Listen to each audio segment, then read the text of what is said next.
சங்கடம் தீர்க்கும் சனி பகவானே, மங்களம் பொங்க மனவை தருள்வாய். சச்சரவின்றி சனீஸ்வர தேவா, இச்சகம் வாழ இன்னருள் தாத்தா.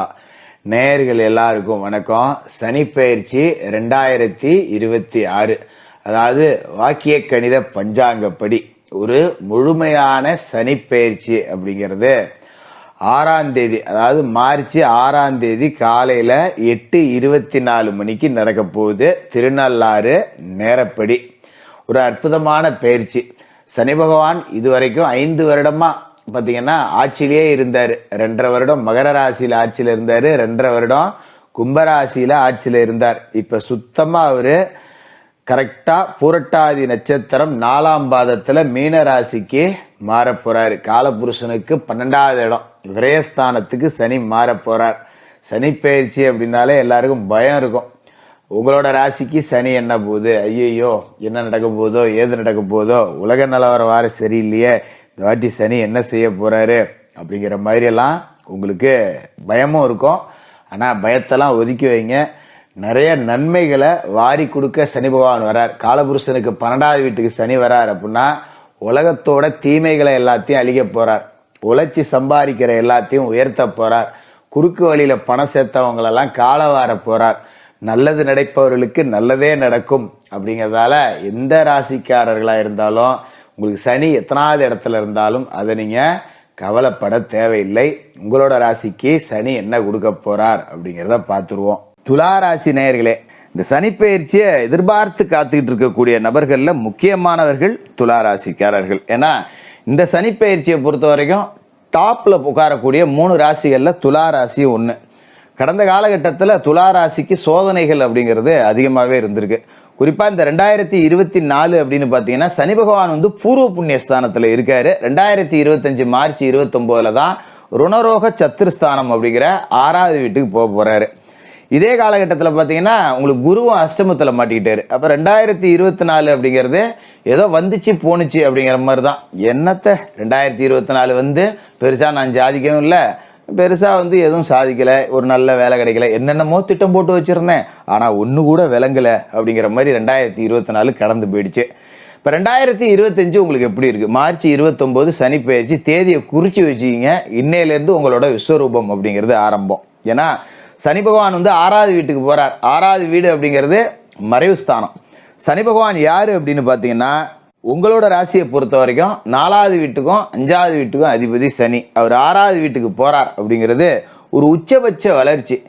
சனி இருக்கிற இடம் அப்படிங்கிறது பட்டைய கலப்பம் அப்படிங்கிறது தான். 6வது வீட்டுக்கு சனி போறார் அப்படின்னா முதல்ல சனி என்ன செய்வாரு அப்படின்னா உங்களோட நோய் நொடியை நீக்குவார். பெரும்பாலும் பரம்பரை வியாதிகளால் கொஞ்சம் பாதிக்கப்பட்டிருப்பீங்க. எங்கள் அப்பாவுக்கு சுகர் இருந்தது, எனக்கும் இருக்குது.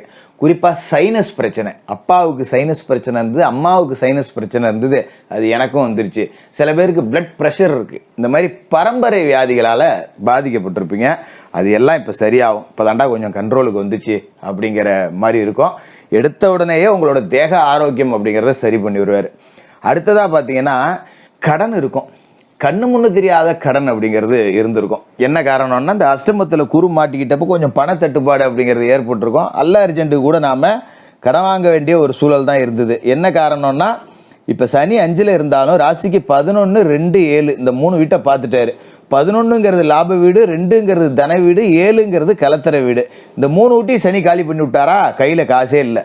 சனி பயிற்சி தொடங்கும் போது வெள்ளை சட்டை போட்டிருக்கேன், பளீர்னு வெள்ளையும் சொல்லியமா தான் வெளில போறேன், ஆனால் வெள்ளை சட்டையில் 10 ரூபா கூட காசு இல்லைங்கிறது எனக்கு மட்டும்தான் தெரியும் அப்படிங்கிற மாதிரி தான் இருந்திருக்கும். அது மாதிரி ஒரு தொழிலே நடத்தினாலும் சரி, எங்கேயாவது வேலைக்கு போனால் கூட 10 ரூபா சம்பளம் நிம்மதியாக வாங்கிட்டு போகலாம். தொழில் தொடங்கிட்டு அதில் 10 ரூபா கூட கிடைக்க முடியாது, என் உழைப்புக்கு உண்டான பலன் கூட கிடைக்க முடியுது. இதை என் புருஷனும் கச்சேரிக்கு போகிறாங்கிற கதையாக நானும் வெள்ளையும் சொல்லியமா வேலைக்கு போயிட்டு இருக்கேன், ஆனால் உள்ள 10 ரூபா கூட காசு இல்லை அப்படிங்கிற நிலைமை தான். காரணம் என்னன்னா 11, 2 லாபத்தையும் தனத்தையும் சனி பார்த்து காலி பண்ணி விட்டாரு. 7ங்கிறது கலத்திர வீடு, அதையும் பார்த்து காலி பண்ணி விட்டாரு. அப்போ மனைவி வழியில் ஏதாவது 10 ரூபா வருமானம் வருமா அப்படின்னா அதையும் காலி பண்ணி விட்டுருப்பாரு. வீட்டில் மனைவி என்ன பண்ணியிருப்பாங்க, ஒரு தொழில் ஒன்று ஆரம்பிக்கிறேன்னு வீட்லேயே ஏதாவது ஒரு தைய மிஷின் வாங்கி போட்டுன்னு இருப்பாங்க. அது ரிப்பேர் ஆகி மூலையில் கிடக்கும். அதுக்கு வாங்கின 10,000 8,000 தெண்டமாக ஓரத்தில் கிடக்கு. அது மாதிரி வீட்டில் ஏதாவது தொழில் செய்கிறேன்னு ஒரு 10-20 முதல் போட்டிருப்போம், அது காலியாக இருக்கும். மனைவிக்கு வேலை வாங்குறேன்னு சொல்லிட்டு யார் மூலமாவது முயற்சி செஞ்சுருப்பீங்க, கொடுத்த பணத்தை வாங்குறதே போதும் போதும்னு ஆயிருக்கும், அப்புறம் எங்கேருந்து வேலை வாங்குறது அப்படிங்கிற நிலைமையில ஓடி இருக்கும். இப்போ சனி 6ஆம் இடத்துக்கு வந்த பிறகு இங்கே இருந்து எந்த இடத்த பார்ப்பாரு அப்படின்னு பார்த்தீங்கன்னா 12, 3, 8 இந்த 3 வீட்டையும் பார்க்க போறாரு. 6ல் இருக்கும்போது கடன் அடைப்பாரு, தேக ஆரோக்கியத்தில் இருக்கிற பிரச்சனையை தீர்ப்பாரு, எதிராளிகளை வெல்லுவார். அதுதான் ரொம்ப முக்கியம். தொழில் போட்டியாளர்கள், அலுவலகத்தில் இருக்கக்கூடிய விரோதிகள், நண்பன் துரோகியாகி முதுல குத்திருப்பான், அவனை காலி பண்ணுறது எல்லா வேலையும் தானாக நடக்கும். நாம் எதையுமே செய்யணும்லாம் அவசியம் கிடையாது. இப்போ ஒரு இடத்துல வேலை செய்வோம், நம்மளை போட்டு கொடுத்து அந்த இடத்த விட்டு காலி பண்ணுறதுக்குன்னே ஒருத்தன் இருப்பான். நம்ம எது செஞ்சாலும் நம்ம முன்னாடி சிரித்து பேசிட்டு பின்னாடி குழி பறிக்கிற வேலையை பார்ப்பான். மேலதிகாரிகிட்ட போய் அந்த வேலையெல்லாம் செய்ய மாட்டான், அவன்லாம் வீட்டுக்கு போடுவான், அவன்லாம் நம்பி விடாதீங்க, நாளைக்கு லீவுன்னு சொல்லிட்டு இருக்கான், இப்பயே கேளுங்க அம்மாங்க. நம்ம ஒரு நட்பு அடிப்படையில் சொல்லியிருப்போம், நாளைக்கு ஒரு வெளியூர் போகணும், ஒரு வேலை இருக்குது, லீவு போடலான்னு.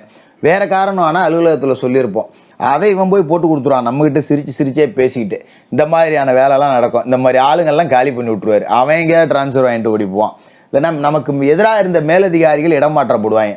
நான் இவ்வளோ உழைக்கிறேன், இந்த ஆள் ஜால்ரா போடுறவனுக்கெல்லாம் சம்பளம் ஏற்றி கொடுக்குறான், எனக்கு ஏற்றி கொடுக்க மாட்டேங்கிறான் அப்படின்னு நினச்சிட்டு இருந்தீங்க பார்த்தீங்களா? அந்த மாதிரியான அதிகாரிகள் அந்த இடத்த விட்டு மாற்றப்படுவாங்க. உங்களுக்கே பதவி உயர்வு கிடைக்கக்கூடிய வாய்ப்பு கூட இந்த காலகட்டத்தில் இருக்குது. அதுமாரி தொழில், நம்ம சொந்தமாக ஒரு தொழில் பண்ணுவோம், வீம்புக்குன்னே நமக்கு போட்டிக்கு இருந்து ஏகப்பட்ட பேர் தொழில் பண்ணுவாங்க. நம்மள்ட்ட வேலை செய்கிறவன் ஒழுங்காக வேலை செய்ய மாட்டான், நம்மகிட்ட தொழிலை கற்றுட்டு போய் எதிர்த்தாப்புல ஒரு கடையை போட்டு குந்திருப்பான். இந்த மாதிரியான பிரச்சனை அப்படிங்கிறதெல்லாம் இதுக்கு மேலே இருக்கவே இருக்காது. எதிராளிகளை நாம் பெருசாக அழிக்க வேண்டியதில்லை, தானாக அழிஞ்சிருவாங்க. அதுமாரி சொந்த பந்தத்திலே பார்த்தீங்கன்னாலும் ஏகப்பட்ட பேர் இவன் எப்படா அழிவான் அப்படின்னு சொல்லிட்டு வரிசை கட்டி காத்துக்கிட்டு இருப்பாங்க. அவங்க எல்லாம் மூக்கில் விரல் வைக்கக்கூடிய அளவுக்கு ஒரு வாழ்க்கை அப்படிங்கிறத இந்த சனிப்பெயர்ச்சி காலகட்டத்தில் சனி பகவான் உங்களுக்கு நிச்சயமாக கொடுப்பார். அதில் எந்த விதமான மாற்றமும் இல்லை. அதே மாதிரி ராசிக்கு 12வது வீட்டை சனி பார்க்குறார், விரயஸ்தானம் அப்படிங்கிறத சனி பார்த்து அடித்து நொறுக்கிறார். ஒரு வைத்திய செலவு இருக்காது, தொழில் ரீதியாக நட்டம் அப்படிங்கிறது இருக்காது, யாருக்கிட்டையும் கொடுத்து ஏமாற மாட்டீங்க, வராக்கடன் கூட இந்த காலகட்டத்தில் வசூலாகும். இந்த 12ஆம் வீட்டை சனி பார்க்கறதால பணம் பல வழியில் வந்து அது விரயமாகும்.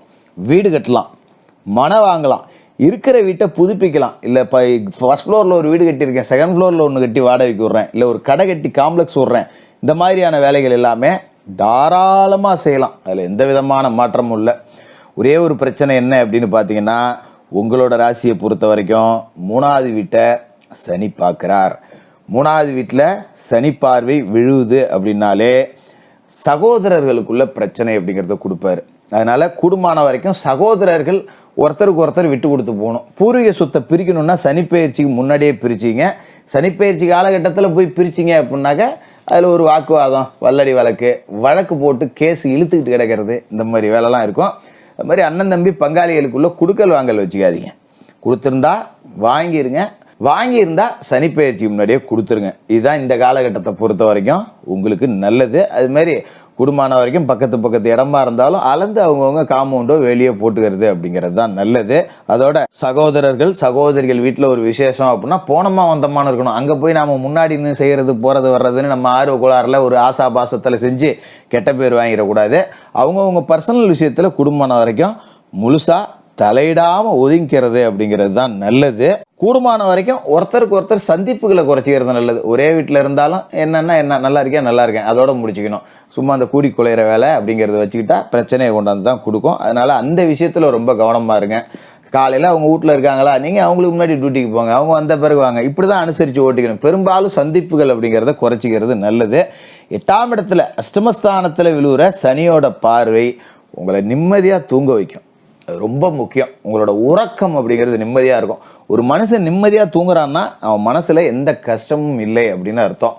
நைட்டு போய் படுத்தோம்னா தூங்கிடணும், அரை மணி நேரத்துக்குள்ளே படுத்து தூங்கிடணும் அப்படிங்கிற அளவுக்கு மன நிறைவு, மன நிம்மதி அப்படிங்கிறது இருக்கும். ஏன்னா கஷ்ட நஷ்டம் ஏகப்பட்ட இருந்ததுன்னா எவ்வளோதான் பணம் இருந்தாலும் படுத்தா தூக்கம் வராது. காசு பணத்தை விட மனிதனுக்கு நிம்மதியான உறக்கம் அப்படிங்கிறது தான் முக்கியம் இல்லையா? அதை இந்த சனிப்பெயர்ச்சி அப்படிங்கிறது உங்களுக்கு கொடுக்கும். அதனால தான் இந்த சனிப்பெயர்ச்சியை பொறுத்த வரைக்கும் டாப் ராசியில் துலா ராசி வருது. இந்த சனி பெயர்ச்சியாகி அடுத்த சில நாட்கள்லேயே குரு பெயர்ச்சி வருது. குரு 9ஆம் வீட்டுக்கு வரார். ஓடுனவனுக்கு 9ல் குரு அப்படின்னு சொல்லுவோம் பார்த்தீங்களா? அப்படிப்பட்ட 9ஆம் வீட்டுக்கு குரு வராரு. குரு பார்வை உங்களோட சொந்த ராசிக்கே கிடைக்க போகுது. இதனால் வண்டி வாகனம் வாங்கக்கூடிய யோகம் கிடைக்கும், சொந்த வீடு கட்டக்கூடிய யோகம் அப்படிங்கிறது கிடைக்கும்.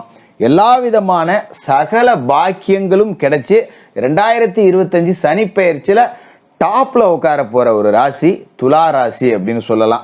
இப்போ சனி ரொம்ப சிறப்பாக இருக்கார். அப்படிங்கும்போது சனியால் வரக்கூடிய வருமானம் அப்படிங்கிறது 4 இல்லாதவங்களுக்கு நாம் கொண்டு போய் சேர்க்கணும். ஏழைபாளைகள், மாற்றுத்திறனாளிகள், உங்களால் முடிஞ்சது யாருக்காவது அன்னதானம் பண்ணுறதோ, இல்லை ஒரு துணிமணி எடுத்து கொடுக்குறதோ, பள்ளிக்கூடத்து பிள்ளைகளுக்கு, கவர்மெண்ட் ஸ்கூலில் படிக்கிற பிள்ளைகளுக்கு, ஏழை பிள்ளைகளுக்கு ஒரு நோட்டு புத்தகம் வாங்கி கொடுக்குறதோ, ஏதோ இயலாதவர்களுக்கு உங்களால் முடிஞ்ச உதவிகள் அப்படிங்கிறத செஞ்சுட்டு வாங்க. 2025 பொறுத்த வரைக்கும் நீங்கள் ராஜா தான். துலா ராசிக்காரர்களுக்கு வாழ்த்துக்கள்.